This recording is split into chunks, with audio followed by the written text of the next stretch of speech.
Saya sebagai anggota DPR, pengusung pemerintah, ya sungguh-sungguh dalam hal ini meminta ya nasib dari para guru ini yang sudah lulus dan dapat formasi dan sudah lulus tidak dapat formasi, ya ini diperjelas.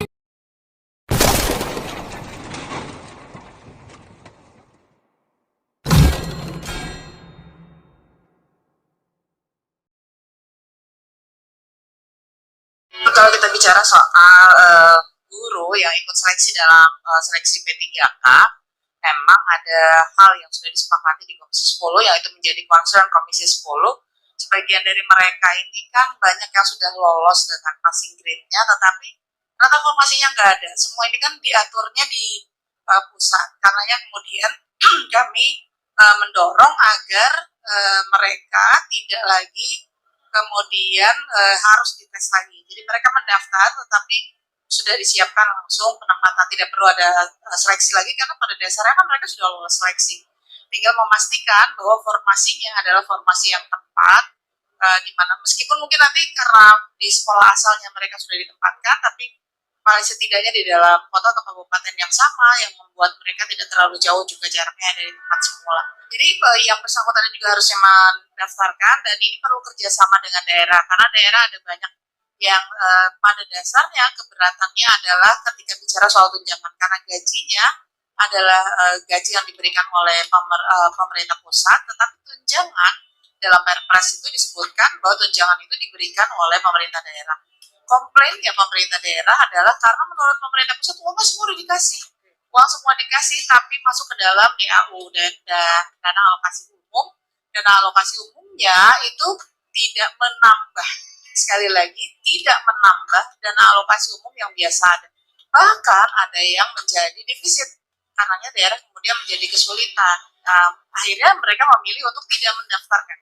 Nah ini jadi kesulitan ya, kesana kesini jadi serba salah. Nah karenanya memang itu jadi bagian yang sangat penting supaya pemerintah kalau memang betul memberikan bantuan anggarannya untuk penggajian dan tunjangan itu, maka pertama tidak mengurangi DAU yang selama ini biasa diterima oleh daerah. Kedua, memastikan betul bahwa nanti implementasinya itu dipergunakan untuk gaji dan tunjangan daerah. Jadi faktanya sekarang ini mereka belum jelas ini 193.954 ini. Jadi sekarang menunggu. Saya sudah lolos maghrib, tidak mau tes, sekarang ikut tes dan sudah lulus, jangan-jangan sudah ada yang syukuran dan sebagainya, lantas kemudian nggak dapat formasi, dan terus bagaimana? Ini padahal kalau Pak Iwan, saya kira menurut saya ini yang 437.000 yang belum lulus. Ini kan kalau toh tidak lolos, tetap aja dia ngajar masih jadi honorer. Hanya statusnya saja sebagai honorer, bukan P3K. Sehingga sastranya nggak jelas gitu. Ini pun belum diselesaikan. Jadi menurut saya yang 193.000 ini bagaimana caranya supaya ada formasinya? Itu perkara misalnya tadi Pemdanya belum yakin atau kalah pengalokasian atau apa, itu kan bukan salahnya guru, Pak. Guru suruh tes, jadi kan mungkin nanti monggo Kemendagri atau apa, atau untuk supaya mereka tadi mau atau tidak umpamanya. Nah, mereka mau katanya, ketika ditanya di sini, ditanya Bu Ketua, itu katanya mereka mau. Kita butuh guru, Mas, tapi kan nggak cukup katanya, istilahnya bukan ini dia pengalokasi DAU itu, tapi DAU itu mintanya ditambah.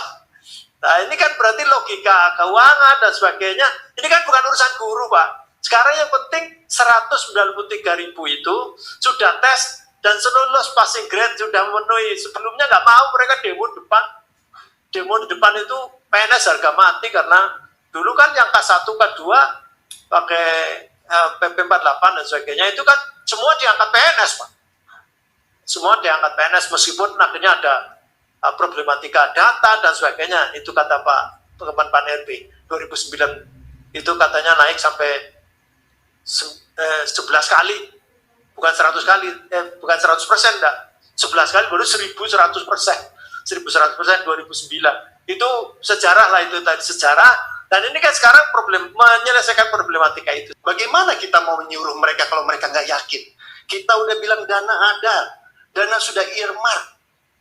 Tapi paparan yang disampaikan Dirjen GTK tadi masih mengatakan di 2022 saja hanya 113 kabupaten kota dari 514. Itu yang 80 sampai 100%. Itu hanya 17, sekian persen.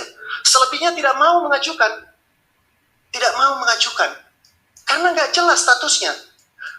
Saya paham yang dimaksud oleh dari Direktorat Jenderal Keuangan tadi soal keberpihakan.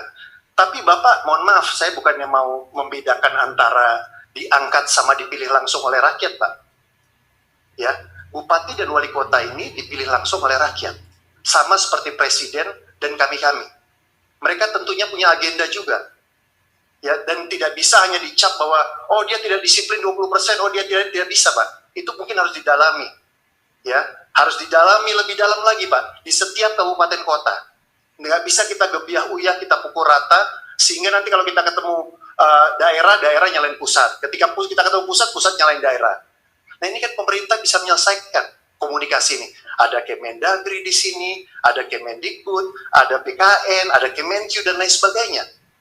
Itu yang sekali lagi saya bilang, kalau yang urusan tanggung jawab pasti satu orang yang tanggung jawab. Ya, yang dipilih langsung oleh rakyat di pemerintah cuma satu orang kok. Bapak-bapak semuanya sekali diangkat, ditunjuk. Saya setuju dengan apa yang disampaikan Pak Dirjen tadi, kebetulan Pak Dirjennya lagi keluar ya. Mungkin bisa diwakilkan nanti pendengarannya, gitu ya. Masalah ini tidak dicampur adukan, saya setuju. Harus ada yang fokus, saya setuju. Guru itu satu set, saya setuju. Tapi kenapa nggak dari awal ya? Ngomongnya seperti itu. Kenapa pemerintah nggak nyiapkan dari awal seperti itu? Kenapa formasi itu diterima aja? Atau bahkan yang tidak ada formasinya diterima saja? Lalu sekarang sudah ada jumlah 506,5 juta guru yang diajukan pemerintah daerah, lalu kita baru bicara tentang harusnya. Ya kalau harusnya ya memang harusnya, Pak. Di DPR ini adalah tempat kita berwacana, melakukan ide dan gagasan. Di DPR ini harusnya banyak harusnya. Di pemerintah pusat sebagai eksekutif, tidak boleh terlalu banyak ngomong harusnya, Pak. Setahu saya Pak Jokowi itu eksekutor. Eksekusi langsung. Nah, ini ide cemerlang dari Kemenkyu yang saya catat, ini paling banyak saya catat. Kenapa usulan formasi ini tidak dikurasi, Pak Iwan? Bapak Kemenpan RB. Kenapa tidak dicek semuanya? Ini kata-katanya bahwa ini the real need. Wow, pakai bahasa Inggris lagi. The real need. Kebutuhan sesungguhnya. Berarti kita angkat dulu, baru kita nggak tahu ini sungguh atau enggak. Tadi dikatakan, jangan-jangan ada guru olahraga. Jangan-jangan kebanyakan guru ini. Loh, kok yang disalahin daerah? Salah di mana daerahnya? The real need. Bagaimana kita melakukan ini? Tidak ada guidance-nya dari awal.